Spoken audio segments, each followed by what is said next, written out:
Thank you. Hi, everybody. So what Stacy didn't say is I'm a master coach and a spiritual psychologist, so we're going to do a little personal reflection. Everybody up for that? Now, I know some of you in this room are already self-actualized, so maybe you can pass on something I said to someone you know who really needs it. So we'll start today with a little exercise. Everybody up for an exercise? Do your arms work? Let's see. Okay, great. So what I want you to do, and I would like you to do this exercise with no talking, and I'd like you to do it in 30 seconds or less, okay? So what you're going to do when I say go is stand up and find an entirely new seat in the room. Ready? Go. Oh, wait, there goes my timer. I'll just count in my head. Okay, you're 10 seconds in. I hear some talking. 15 more seconds. Oh, you did that well. 10, 9, 8, 7, 6, 5, 4, 3, 2, 1.5, and 1. Great. Awesome. So what just happened there is I just gave you a mini expectation hangover. So an expectation hangover is a term you haven't heard because I made it up. I became very good at having them. It's one of three things happen. Either things don't go as you planned, or things do go as you planned, but you don't feel like you thought you would, or life just throws you an unexpected curveball. The expectation hangover I just gave you was the third. I threw you a little curveball. And I want you to think about how you reacted, both mentally, emotionally, and physically. So there were some of you in the room that are like, awesome, change, let's see where this goes. And you got up and you walked to the other side of the room and you sat down and you're like, cool, what's next? Some of you are like, oh, damn, motivational life coach speaker making us get up. I like my seat. And you kind of moved. Others of you smarty pants out there were like, well, I'm just going to move over one seat because you can't really tell. And I followed the exercise. And some of you didn't move at all because you thought, there's a lot of people in the room. She can't really see me. How you do anything is how you do everything. So that was just a little mini exercise to show you how you respond to change. And even if you got up and did it like a good soldier, if inside you were resisting it and judging it, you didn't have fun with the exercise. So you may move forward with change, but you might not like the process of it. And what I've learned about change, any kind of expectation hangovers, because that's what an expectation hangover is, it's change and oftentimes disappointment, is that it's a massive, massive doorway to a learning opportunity, to transformation we maybe wouldn't have chose on our own, to a change that truly is for the better. But the problem is, while we're going through the expectation hangover, it's often not that fun. Anyone ever had an expectation hangover? If you didn't raise your hand, I want to talk to you later because you're living some kind of superhuman life and I want you to teach me. All of us have, because as human beings, we learn through contrast. That is how we learn. So in those moments of expectation hangover, although they're not fun, that's why I use the word hangover, because I think we've all had a hangover. And none of us would say, oh, that was so fun. Let me wake up with a hangover again. That felt really good. We want it to be over. But even though it feels bad, there are tremendous lessons that we learn from them. And that's what I want to talk to you about today. So why I got so passionate about this is because, like I said, I had many expectation hangovers. It started very young in life. And I'll give you this little secret. Any expectation hangover you're having as an adult has a through line to something that's happened in your past before. Usually when we're disappointed by something, when something doesn't, I have an expectation hangover about my microphone. I'll just speak loudly. Can you hear me? Yeah. Great. One thing, when you talk about expectation hangovers, when that's your subject matter expertise, things like this happen a lot. I joke that my next book is going to be called Eat Lots of Chocolate, Have Great Sex, and Travel the World, because whatever I write about, that's what I seem to experience. So the next book is going to be about that. So, back to my story. I grew up in Texas, and my first massive expectation hangover happened as a kid in 4th grade when I started being bullied and teased. And when we have expectation hangovers like that, we automatically start to form a story about who we are in the world. Whenever we have something that happens to us that makes us feel scared, that makes us feel less than, that makes us feel alone in any kind of way, our ego has to come up with some way to compensate, to feel like we fit in somehow. I call it a compensatory strategy. So since I was bullied and teased, I formed a belief system that something is wrong with me, people don't like me. Whenever we form some kind of belief system that makes us feel less than, ego has to find another belief system for us to get worth and value in the world. So my compensatory strategy was, I'm going to become a massive overachiever. I'm sure no one in this room can relate to overachieving. But that's how I thought I could get my worth. I thought, hey, if people don't like me, if I don't fit in, if I don't have any friends, I'm going to get the best grades and go to the best college, and then I'm going to go to Hollywood, because if you're insecure with something to prove, that's where you go. So I landed in Hollywood, and by the time I'm 25 years old, I'm an agent. Unheard of. I'm the youngest ever female agent. I have an assistant. I'm going to the Oscars and Golden Globes. I'm flying on private jets. I'm hanging out with celebrities. I'm at the pinnacle. But this thing keeps happening. That happened all through my life. I checked something off the list thinking that was going to make me happy. That thing was going to make me feel confident. That was finally going to make me feel like I had it together. And I checked something off a list. Damn it, I still feel the same inside. And it's like the bar kept getting higher and higher. And I'd achieve a success and I'd celebrate for about 0.5 seconds, and then it was like, what's next? What's the next thing? Now, the sneaky thing about having a compensatory strategy of being an overachiever, like I'm sure no one in this room is, like I mentioned before, it's very effective and it's very validated by the external world. If you're achieving a lot in your life, people are like, good job. But the problem with that is often these compensatory strategies are incredibly internally draining, because we're always looking for the next thing. And we have repetitive expectation hangovers because enough is never enough. So I hit my rock bottom, I call it bathroom floor moment. Maybe the women in the room will relate to this more than the men. Those moments where everything comes crashing down and we end up on our bathroom floor, like, it's very dramatic. It's also very disgusting. But I had my moment when I was 25, 26, working in Hollywood, going, you know what? I don't want to do this anymore. I don't like this job. I don't like sales. I know this isn't for me. So I left my job thinking I was going to take this leap of faith, and then the angels would appear and all the answers would unfold. Has anyone ever noticed when you take a leap of faith, there's a free fall period that often no one tells you about? So I'm in this free fall period, and within a period of 6 months, I was estranged from my family. My fiance dumped me 6 months before our scheduled wedding. I was diagnosed with an undiagnosable autoimmune disorder, and P.S. I'd also been on antidepressants since I was 11 years old. And I was in mountains and mountains of debt. So there I am at 26 years old, really throwing myself quite a pity party. But I started to ask a different question. And this was the question that changed my life.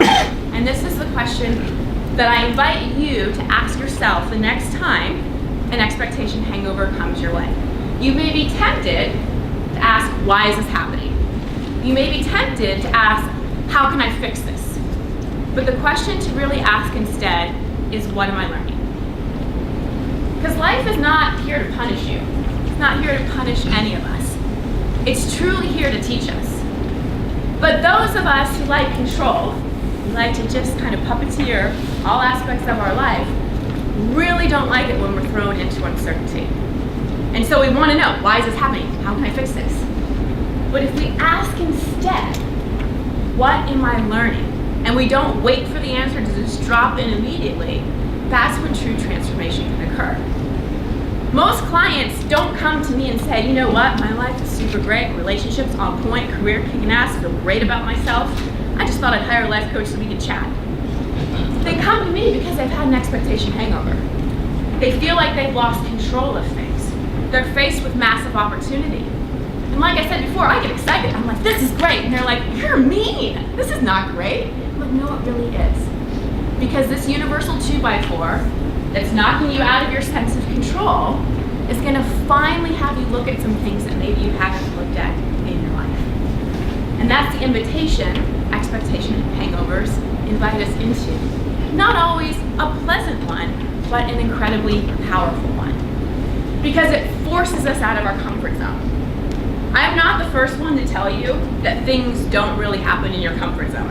If you want things in your life to powerfully change and become more fulfilling, you've got to step out of it. But most of us like to step out of our comfort zone when we kind of can know what's next, when we can manage the risks. But really, the greatest change occurs when we just jump out of that plane and we don't know. And we become more comfortable with being out of our comfort zone. Because your comfort zone, be it the things you're doing in your life or the way you're behaving. For example, a compensatory strategy like overachieving can be a comfort zone. You're just used to getting your worth and value in the world by getting things done and making things happen and being successful. That can be a comfort zone. Another comfort zone is controlling everything. Another comfort zone is people pleasing. Just making sure everyone else in your life is happy, not speaking your truth, not really speaking up for yourself, kind of being a doormat, not saying no. All of those things can become comfort zones, and we have to be willing to step out of them. And it's totally scary, not just because there's uncertainty, but because it's a whole new way of being. But I have found that when I'm forced out of my comfort zone, I learn so much. I've been able to drop that compensatory strategy of thinking my worth and value comes from what I do versus who I am. I was way more of a human doing than I was a human being. And I no longer live from that place of enough never being enough. I'm able to really be content in who I am in the present moment. And when change and adversity comes my way, even sometimes I don't like it, I accept it. The first law in martial arts that they teach you is to not resist the punch. It's to accept it, to go with it. And so when an expectation hangover comes, instead of resisting it and judging it and wishing it could be different, can you just accept it? Acceptance doesn't mean you have to like it. Acceptance just means you're not fighting with it. Byron Katie, who's a wonderful coach and teacher, she talks about, that's not her. She talks about how if you fight with reality, you only lose 100% of the time. So you accept. Because if you don't accept, what you end up doing is you just end up indulging in bad coping mechanisms during change. You overeat, you overdrink, you overwork. And you just kind of keep numbing and suppressing and numbing and suppressing. Instead of going, all right, uncle, I surrender. What am I here to learn? And then, instead of resisting change, instead of fighting change, instead of trying to change other people, because let's face it, sometimes what causes an expectation hangover is things that are happening with other people. So instead of trying to change all those other people, you, as Gandhi say, become the change you want to see. You be that change. You know, people often say to me, oh, Christine, you're inspiring, you help so many people. But the reason they say that is because I'm just a mirror. I'm my own best client, for sure. When I first started getting into life coaching and personal growth, I'd go home for the holidays and I'd get on my soapbox and I'd preach to my family. That did not go over so well. Then I just decided, you know what, I'm just going to be the change that I want to see. I'm going to stop trying to fix everybody else. And I'm only going to control the one thing I can't control, which is what goes on in here. So if you think you have control over what goes on out there, you're wrong. You do have control and dominion about what goes on in here. And what goes on in here is how you make the most powerful impact in the world. Quick story about Gandhi. There was a mother who was trying to get her son to stop eating sugar. And she walked for miles and miles and miles and miles to go see Gandhi. And she comes and she sits in front of him with her son and she says, Gandhi, please tell my son to stop eating sugar. And he looks at the woman and her boy and he says, come back in 2 weeks. She's like, all right. So she walks back home, and then 2 weeks later, she comes back with her son. And again, sits in front of him and says, Gandhi, please tell my son to stop eating sugar. Gandhi looks at the boy and says, stop eating sugar. And she says, why didn't you say that 2 weeks ago? I walked all this way. And Gandhi said, because 2 weeks ago, I was eating sugar. Next thing I want to tell you about dealing with an expectation hangover. Actually, can I get a volunteer for this? Someone that doesn't mind a little physical interaction with me? It's PG. Oh, you, sir, come on up. I'm gonna do, what's your name? Ian. So hop up on stage, Ian. This is your shining moment. I'm gonna do two things, Ian, again, PG. And he's gonna tell me, the way I set it up makes it sound not PG, but and you're gonna tell me which feels better. Okay, so put your hands out like this. Okay, here's number one. Okay, that's number one. No, you're doing great. Here's number two. Okay, now Ian, tell the crowd which felt better. This way. Number two. Okay, give him a roaring round of applause. What I just demonstrated with Ian is how most of you motivate yourselves. Most of you motivate yourselves with number one. Push, push, push, push, push. You push yourself and you push yourself and you push yourself. And I would guess that most of you have an inner critic in your head who's not so nice. If you talk to your friends like you often talk to yourself in your own head, how many friends would you have? Seriously, think about that. And so instead of pushing and pushing and pushing and pushing yourself, can you pull yourself instead toward your vision, toward the things that matter? Can you trust that you don't have to be so hard on yourself to be effective? Can you trust that you don't have to set such high standards and think you have to do it all on your own to get to where you want to go in your life? I've learned that the more I allowed myself to be pulled by my vision, pulled by my values, and not control my life so much, so I'm also pulled by things the universe brings my way. One, the more fun I have. Two, the less expectation hangovers I have. And three, actually the more successful I am. Not just outwardly, but inwardly as well. So if you take one thing away from me during this whole entire talk, let it be this image. And stop pushing and pushing and pushing so hard. Because nothing depletes us more as human beings than the stress of pushing ourselves. The other thing I'd encourage you to do, especially when it comes to other people, is please stop going to Chinese restaurants when you want nachos. And what I mean by that is, I know it took a second, because it's late in the afternoon. Please stop going to the wrong people and the wrong situations for what you want. I see so many people time and time again really, really, really want nachos from someone that they just can't get nachos from. Except the Chinese restaurants and go to the Mexican restaurants when you want nachos. And when it comes to other people, don't expect them to be mind readers. I have successful relationships in my life because I create agreements with people rather than expectations. Clear in my communication, I perception check, make sure the message sent is message received, and we create those agreements so we don't have those expectations. Finally, I'm going to tell you the secret sauce of avoiding an expectation hangover, and then we're going to do one more thing together to round it out. You may ask, all right, Christine, well, if I'm not supposed to, control things and set this high bar, how am I supposed to achieve my goals? We're not supposed to have expectations? We're not supposed to have goals? Absolutely. Have goals. Have expectations. But pursue them with high involvement and intention, but low attachment. Meaning that your sense of worth, your emotional stability, your happiness doesn't depend on the results you create in your life. As Terrell said earlier, enjoy the process more. We're way too future focused in our world, and there's so much beauty right here and now. So, to close out, what I'm going to invite you to do is go back to your previous seat, but just like we can't really go backwards in life, that you can't go backwards in this exercise. So I want you to do it differently than you did in the beginning. I want you to do it with a different attitude.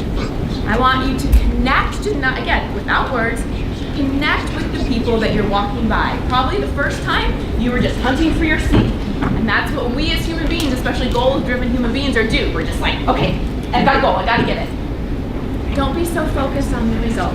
Make eye contact with the people you're passing by. Go a different route. And just see who interact with you. Okay? So ready? Go.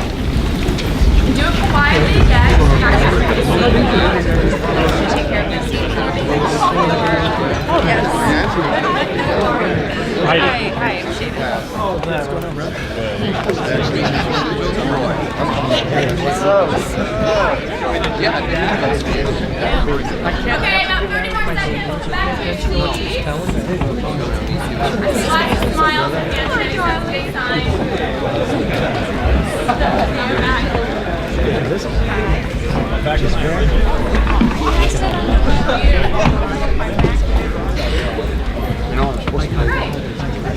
So you're back in that familiar place, but hopefully feeling a little more connected than you did before.